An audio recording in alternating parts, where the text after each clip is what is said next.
Bom, irmãos, nesse vídeo a gente vai falar um pouco sobre apacentamento. E aí eu quero primeiro começar corrigindo algumas distorções que nós vemos no nosso meio evangélico.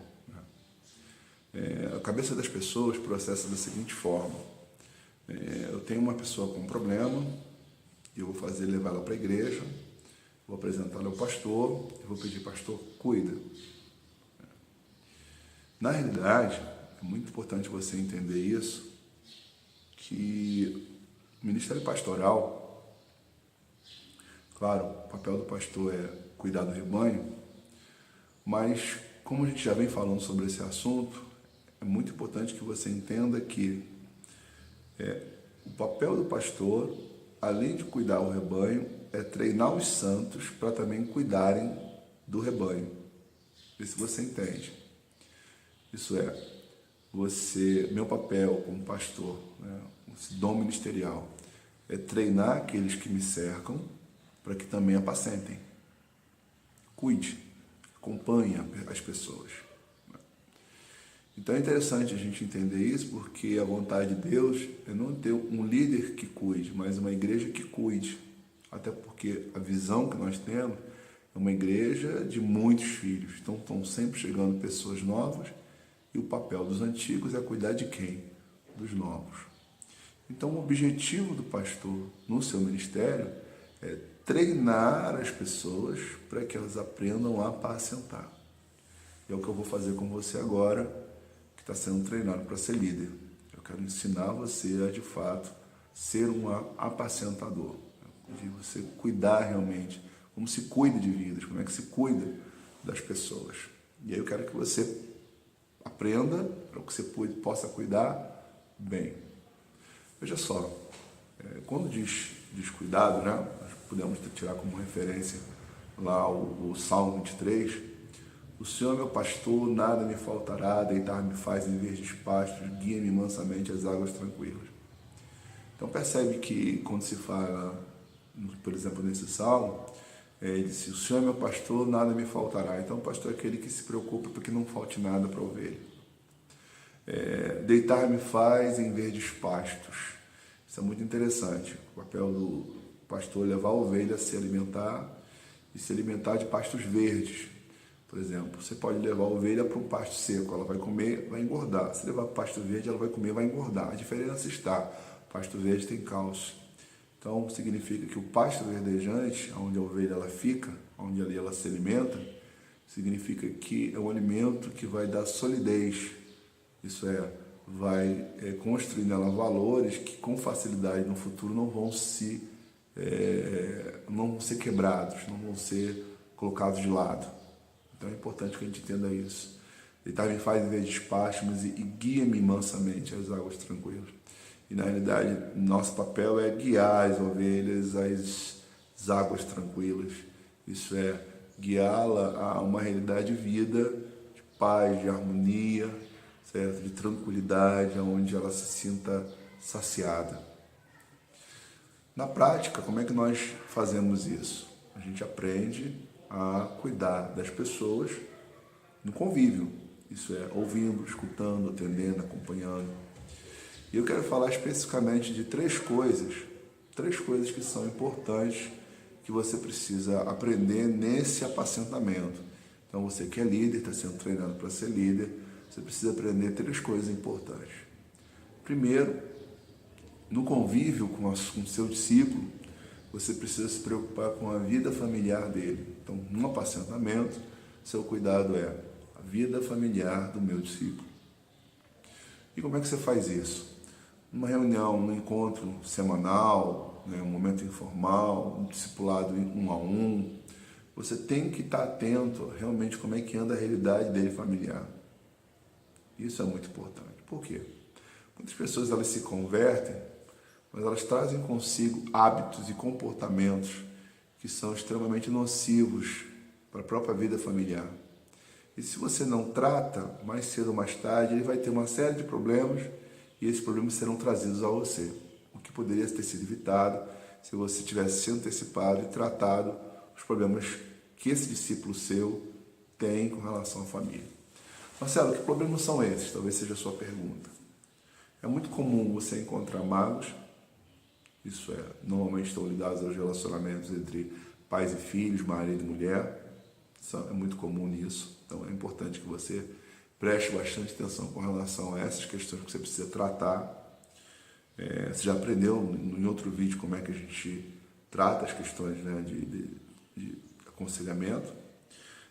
Então você precisa também se preocupar muito com a questão da qualidade de tempo que seu discípulo tem com a família, porque muitos se convertem e aí assim já abandonavam a família. Quando se envolve com a igreja, abandonam mais ainda. Às vezes são até orientados a fazerem isso, né, em outros segmentos, onde diz, olha, agora você é cristão, você não pode se misturar mais. Aí você para de uma reunião familiar, uma festa familiar, você não senta mais à mesa porque não são cristãos. Isso aí é extremamente nocivo, porque as pessoas elas criam um sentimento de repúdio pela igreja, porque ela acha que a igreja tirou o familiar do convívio social da família, convívio ali afetivo. Então você precisa ter muito cuidado e supervisionar para que isso não aconteça em hipótese alguma. Eu tenho algumas histórias interessantes, vou até talvez citar uma para você. Uma jovem uma vez me procurou e ela estava saindo de casa e eu perguntei para ela por que ela estava indo embora e ela me disse assim, eu estou indo embora porque minha mãe não aceita que eu seja evangélica. Então eu vou morar com a minha amiga, não quero mais morar com ela. E naquele momento, se olhássemos de forma superficial, nós íamos interpretar isso como uma coisa até muito positiva, afinal de contas, por amor a Jesus, ela estava sacrificando o convívio com a mãe. Mas no diálogo com ela, eu percebi que o problema não era o testemunho de Jesus, era a falta dele, que estava fazendo com que ela tivesse problemas graves de relacionamento com a mãe. Por quê? Porque a partir do momento que ela se converteu, ela passou a se envolver nos relacionamentos com os irmãos diariamente. Então ela estava segunda, terça, quarta, quinta, sexta, sábado, domingo, envolvido diretamente com o relacionamento com os irmãos. O que, por um ponto, isso é muito positivo. Porém, a falta de equilíbrio trouxe para ela transtorno. Por quê? Porque aí ela passou a ser totalmente ausente dentro de casa. E aí o que aconteceu? A mãe começou a achar que a igreja era que estava tirando ela do convívio, né, com a filha. E quando eu sentei para conversar com ela, eu comecei a identificar isso. Porque, na realidade, os compromissos que ela tinha com a igreja geravam em torno de, talvez, 2, 3 dias na semana. Então, ela tinha toda a liberdade de, nos próximos dias, ao chegar do trabalho, de ter tempo com a mãe. Mas ela não fazia. Ela investia ainda mais tempo em relacionamento, em convívio com outras pessoas, claro que eram da igreja, mas aí gerou um ciúme, uma perseguição. E o que eu orientei? Falei para ela, minha irmã, você vai voltar para casa e você vai pedir perdão à sua mãe, porque o problema da sua mãe não é Jesus nem a igreja. O problema da sua mãe é a sua ausência. Por você ser ausente, ela está culpando a igreja. Então você tem que pelo menos 2, 3 vezes na semana, você precisa chegar em casa e fazer companhia a quem? A sua mãe. Vá, peça ela perdão exatamente por aquilo que você fez. Olha que coisa interessante, meses depois alguém vem nos visitar aqui na nossa congregação. Quem? A mãe dessa jovem. Então, para aí vocês podem perceber, vocês podem identificar que muitas vezes por não ter um esclarecimento, não ter um acompanhamento com relação à questão da situação familiar, a gente às vezes deixa o discípulo vir caminhar conosco, mas eles continuam dando alteração, ou porque são ausentes, ou porque mesmo estando na igreja são rebeldes, ou porque mesmo caminhando em Cristo não são sensíveis às necessidades da família no sentido de dar apoio, de trabalhar, de ajudar dentro de casa. E aí onde nós, que somos líderes, temos sim que apacentar essas pessoas e encaminhar elas a viverem da maneira certa.